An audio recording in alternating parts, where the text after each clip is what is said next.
నీవు బలిని కోరువాడువు కాదు, కోరిన ఎడల నేను నీకు అర్పించదను. దహన బలులు నీకు ఇష్టమైనవి కాదు.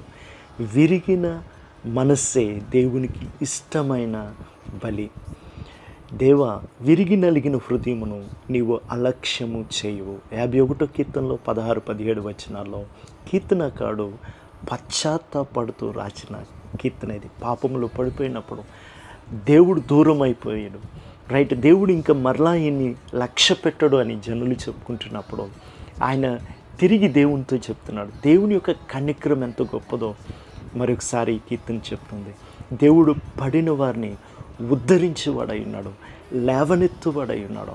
అంతేకాదు, అలాంటి పశ్చాత్తాపంతో నలిగిన హృదయము ఆయనకి ఇష్టమని, అలాంటి హృదయమునకు దూరము గుండువాడు కాదని, ఆశీనుడై ఉండి హత్తుకొని ఆదరించి లేవనెత్తువాడని కీర్తనకాడు చెప్తున్నాడు. అది మన దేవుడు. ఆయన ఆరాధిద్దాం. ఆమేన్.